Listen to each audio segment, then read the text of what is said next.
Hi, my name is Paul Friedman. I'm the founder of the Marriage Foundation. And this question is not unusual to come from a wife. And that is, how can my husband watch porn and say he loves me? And the reason why it's not unusual is because when we get married, we don't know how to be married. And so we are sort of, well, how's this working out for me? What is my husband doing for me, to me? And your husband is doing the same thing. How come my wife is like this or like that? Doesn't she love me? So you're thinking he doesn't love you. He's thinking you don't love him. And now, because of those ideas, instead of both of you adhering to why you first got married, which was to learn how to love each other unconditionally and to have happiness off the charts, because you didn't know how to get there or do that, your marriage is falling apart. And you can lose your marriage. And it won't be because of your husband's porn. It won't. That's a symptom of what's going on. Do you think, and I'm not asking you this as a challenge, but I want you to think about this. If you were like the most amazing wife to him, who, and I hate to say who had sex with him all the time, because the way people have sex is like sophisticated animals or something. You don't even know how to use sex in marriage because we're not taught. But if he was getting, let me just say it this way, if he was getting everything that he needed from the marriage, from you, do you think he would waste his time doing porn? No, he wouldn't. Get it out of your head, this question, whether he loves you or not, based on him using porn. And instead ask yourself, not as a challenge to him, but as a compassionate, loving human being. Why do people use porn? You know, I have done this around drugs. Way back when I used to work with people, I had more than one number of moms who would come to me, and after I'd helped them with their marriage, because I used to speak at the Second Saturday divorce support group, and so it's very familiar. And they would ask me to help their son, almost always their son. I didn't want to meet with teenage girls who got into drugs. And I would have the mom sit there and I would explain, and this is a belief that I have. It might be incorrect, but I don't think so. I think it's right on. And I would say, the reason you are using drugs is because you're not experiencing love. And I'm not blaming your mother, not blaming your father or your siblings. You're not experiencing love. And so you want to escape, because as human beings, we're intended to experience love. We're souls. We're souls. This is not a religious discussion. We are. We're souls. We have a body and we have a mind.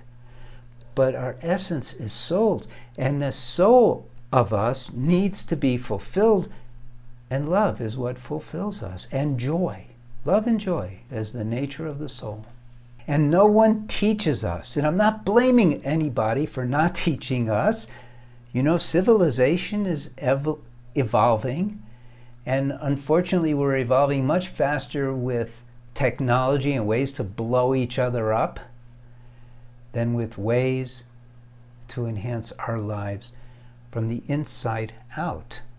We don't even understand that the mind is a possession of ours and that we're supposed to master it.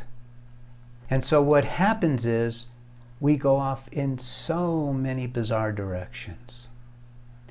And when we get married, and so drugs are a symptom of not feeling love.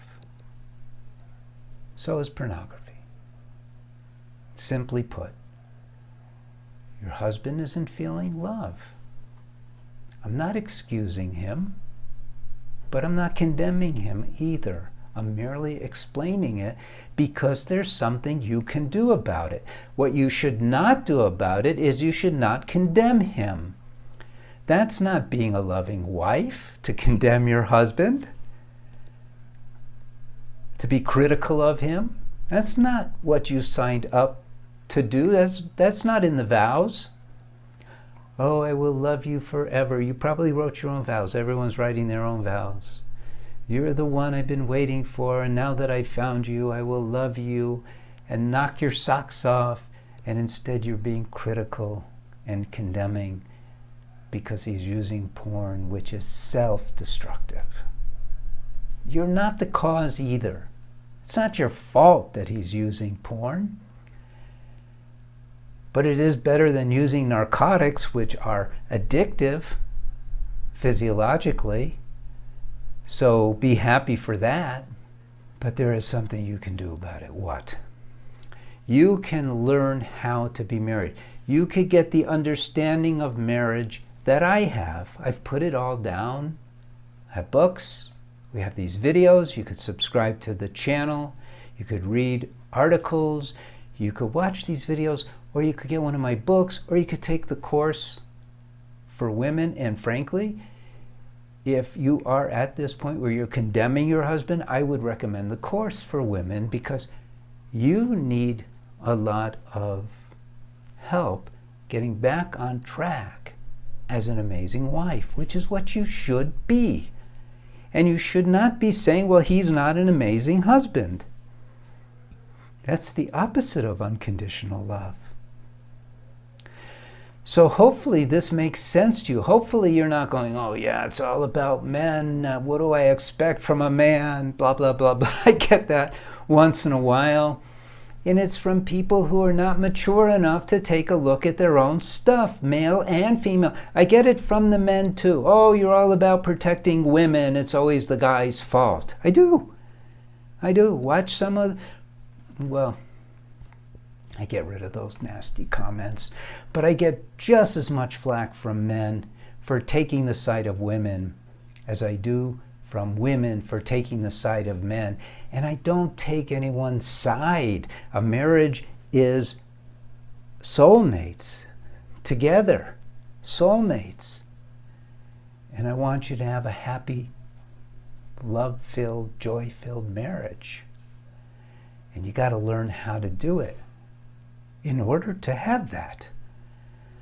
So that's the main point. I'm Paul Friedman. I founded the Marriage Foundation. Hope to see you again. Thank you for spending time with me, and God bless you.